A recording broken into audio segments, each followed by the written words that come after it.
welcome to our very short webinar that aims to give you a brief overview of learning disability. The webinar is based on the course that we deliver to our professional caregivers, but has been edited to make it of more use to you as informal caregivers. While it is a whistle-stop tour, we do hope that it will be of some use to you in helping you to understand and be aware of learning disability. The aim of the webinar is simple. Normally it would be to provide information to workers in the care sector to enable them to understand how learning disabilities affect people and to help improve the quality of service offered to people who have a learning disability. For our purposes, it is to give you as informal carers information that you need to understand how learning disabilities can affect people and how you can help support people who may have learning disabilities. We always aim to have some learning outcomes to our webinars. In this way, you can be sure of what we're aiming to do and, by the end of the webinar, whether we have achieved those learning outcomes. For today, our planned learning outcomes are as follows. 1. Explain what is meant by the term learning disability. 2. Identify different levels of learning disabilities. And 3. Explain different communication strategies used by people with learning disabilities. So how do we define learning disability? We are held by a couple of official definitions. The British Psychological Society defined learning disability 20 years ago as significant impairment of intellectual functioning, significant impairment of adaptive or social functioning, and an age of onset before adulthood. A year later, the Department of Health defined learning disability as the following: a significantly reduced ability to understand new or complex information, to learn new skills, this is seen as impaired intelligence, along with a reduced ability to cope independently, and this is seen as impaired social functioning. Of course, what we know is that it is not quite as clear as can be set out in a definition. For that reason, we often talk about a continuum of learning disability. Through this continuum, people are often classified as having mild, moderate, severe, or profound learning disabilities. The categories can help those who are planning services to determine the level of support that people need. Of course, the boundaries between the categories are not clear-cut. The boundary between people with a mild learning disability and the rest of the general population is also quite blurred. On this slide, we can see the continuum from the general population through mild to moderate and severe learning disability, and finally running through to profound learning disability. Let's first have a look at mild learning disability. Under this definition, people can hold a conversation, often be independent with personal and domestic care tasks. They can often read and write. They're likely to need some support with budgeting, form filling and things like that.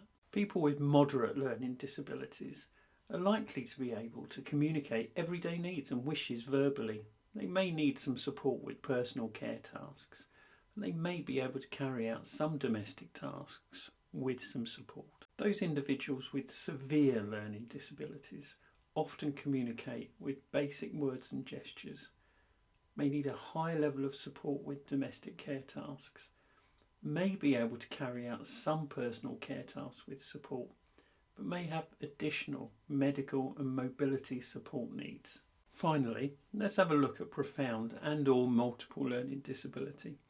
People who fall under this definition will have a severely limited understanding, will have considerable communications difficulties, will need significant support with personal and domestic care tasks, and are likely to have other additional needs. I want to say a little bit about the measurement of intelligence, as this often comes up when talking about learning disability.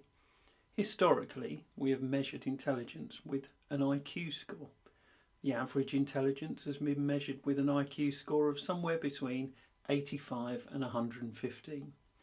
This is average because it has been estimated that around 68% of the population fit into that category.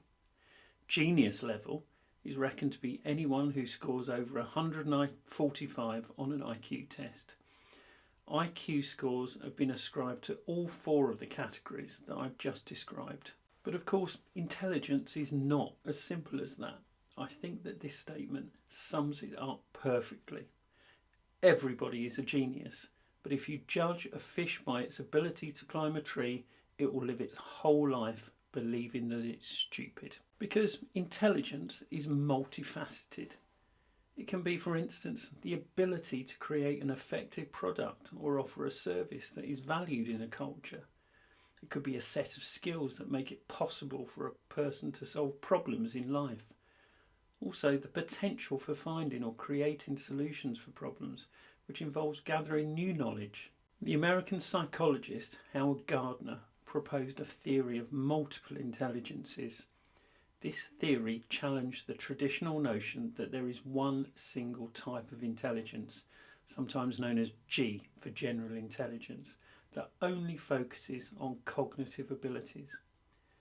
To broaden this notion of intelligence, Gardner introduced 8 different types of intelligences consisting of logical, mathematical, linguistic, musical, spatial, bodily and kinesthetic, naturalist, interpersonal and intrapersonal.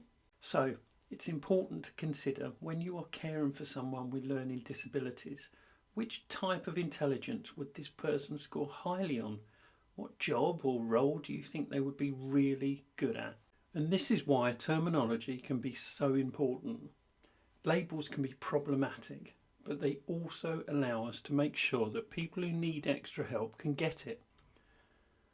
One of the things that we often hear is that it is difficult to keep up with terminology, and this can sometimes be true. But how do we get to terminology and why does it change? Terms often start out as simple descriptions or as medical definitions. Those terms sometimes acquire negative connotations, and then new terminology is created to avoid the images associated with old and inappropriate terminology that's associated with a disability. I want to talk about communication, as this is a key area in caring for people with learning disabilities. Now, there are a wide range of communication methods that can be used.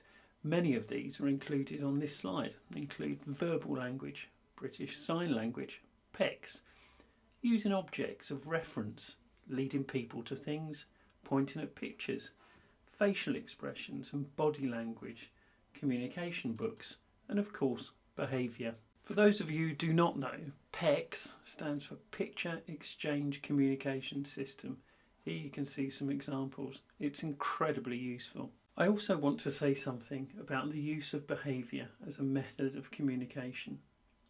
Now, behaviour is the primary method of communication for many people with learning disabilities, especially those with severe or profound disabilities.